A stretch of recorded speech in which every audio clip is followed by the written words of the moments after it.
پہ، تحریک انصاف پہ. آج تو صبح ویسے کمال ہی ہو گیا جو آج خبر آئی ہے کہ شاہ محمود قریشی اور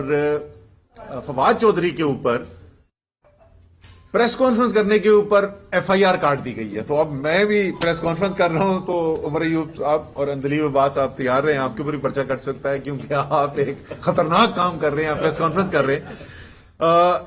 لیکن جیسے میں نے کہا کہ اصل ہدف عمران خان ہے، کیونکہ عمران خان کو پکڑنے کے لیے انہوں نے ایڑی چوٹی زور لگا دیا، کھنگال دی فائلیں، نہ ان کو توشہ خانہ سے کچھ ملا، نہ ان کے پاس کوئی فورن فنڈنگ سے کچھ ان کو ملا، کرپشن کا ویسے ہی الزام کوئی نہیں تھا. تو کیونکہ کچھ بھی نہیں مل رہا تھا تو انہوں نے اب ایک نیا طریقہ کار اپنایا. نیا طریقہ کار یہ ہے کہ درجنوں کی تعداد کے اندر آپ پرچے کاٹتے چلے جائیں، کیسز بناتے چلے جائیں. 76 تک تعداد پہنچ چکی ہے اس وقت مقدمات جو رجسٹر ہیں عمران خان کے خلاف. اور اس کے بعد ایک قانونی کاروائی کا ایک طریقہ کار ہے. اس قانونی کاروائی کے مطابق انہوں نے پیشیاں بھگتنی ہوں گی، وہ بیلوں کے لیے جائیں گے، پھر بیل کنفرمیشن کے لیے جائیں گے، پھر اس کے بعد کاروائی ہوگی، ٹرائل ہوگی. تو بار بار ان کو نکالا جائے اور ان کو کورٹوں میں لے جایا جائے. اب عام طور پہ تو یہ جو چیز ہے یہ ایک انکنوینئنس ہے، اس سے ذرا آپ کو مسئلہ ہوتا ہے، لیکن کوئی یہ خطرناک چیز نہیں ہے. اور اسی لیے عمران خان جو ہیں آج سے 4 مہینے پہلے تک وہ ہائی کورٹ نے بلایا تو ہائی کورٹ چلے گئے، ان کو دہشت گردی کی عدالت نے بلایا وہ وہاں پر چلے گئے، ان کو کچہری میں سیشن کورٹ نے بلایا وہ وہاں پر چلے گئے، اور ایک دفعہ نہیں متعدد بار گئے.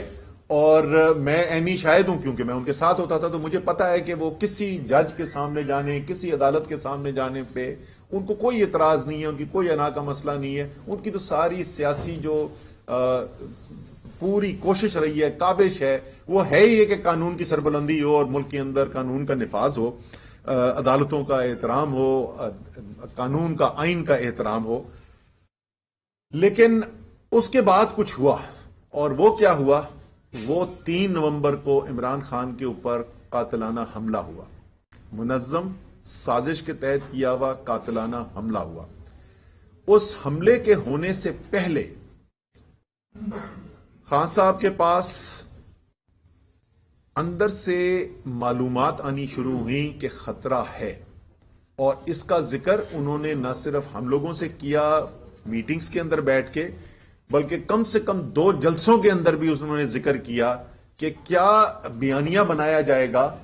اور کس طریقے سے قتل کرنے کی کوشش کی جائے گی. اور 3 نومبر کو پوری قوم نے دیکھا، وہ ہوتے ہوئے دیکھا، وہ قتل کی کوشش بھی ہوتے ہوئے دیکھی، اور وہ بیانیہ بنانے کی کوشش بھی ہوتے ہوئے دیکھی کہ مذہبی جنون پسند تھا اور اس نے کر دیا. اسی طریقے سے آج بھی، اب بھی عمران خان صاحب کے پاس مصدقہ اطلاعات آ رہی ہیں کہ ان کی جان کو خطرہ ہے، دوبارہ قاتلانہ منصوبہ بنایا جا رہا ہے. اور ان میں سے کچھ اطلاعات کے مطابق یہ خطرہ جو ہے وہ خصوصی طور پر عدالتوں میں جس وقت وہ جائیں گے اور وہاں پر جو ان کے لیے سیکیورٹی کا مسئلہ پیدا ہوگا، اس کو استعمال کرتے ہوئے خدا نہ خواستہ یہ حملہ کیا جا سکتا ہے. یہ جس طریقے سے پہلے انہوں نے، ان کے پاس معلومات آئیں، انہوں نے قوم کے سامنے رکھی اور وہ سچ ثابت ہوئیں، اس وقت ہم اسی صورتحال سے دوبارہ گزر رہے ہیں کہ پھر یہی صورتحال پیدا ہونے کا خدشہ ہے. اب ان کی کوشش کیا ہے؟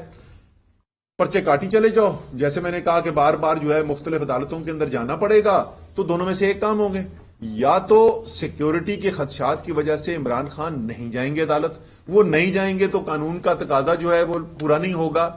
تو یا تو اس طریقے سے مشکلات پیدا ان کے لیے کی جائیں، یا اگر وہ جاتے ہیں تو پھر واقعی میں ان کی جان کے لیے خطرہ پیدا ہو اور خدا نہ خواستہ اگر کوئی حملہ کرنا چاہتا ہے تو اس کو یہ موقع مل سکے. یہ ہے اس وقت جو منصوبہ بندی کی جا رہی ہے، جو ساری کوشش کی جا رہی ہے. اور ایک چھوٹی سی چیز کہ وہ نوٹس دینے کے لیے آنے کو بھی اتنا بڑا وہ بنا دیا جاتا ہے کہ جیسے پتہ نہیں کیا گرفتاری کے لیے پہنچ گئے ہیں اور سب پتہ نہیں کیا کیا ہونے والا ہے. ان تمام چیزوں کو سامنے رکھتے ہوئے اور اس کے بعد جو تجربہ ہمارا ہوا کہ پہلے کوشش کی گئی، اس وقت تو پہلے میڈیکل ریزنز بھی تھے، آپ چلنے پھرنے کے اوپر پابندی لگائی ہوئی تھی، ڈاکٹرز نے خطرہ نہیں لیا جا سکتا تھا، لیکن اس کے باوجود جب عدالتوں نے اصرار کیا تو عمران خان صاحب جو ہیں وہ لاہور ہائی کورٹ گئے، اس وقت تو میں بھی ان کے ساتھ موجود تھا، اور اس کے بعد وہ اسلام آباد میں جوڈیشل کمپلیکس میں گئے۔ دونوں جگہ آپ نے دیکھا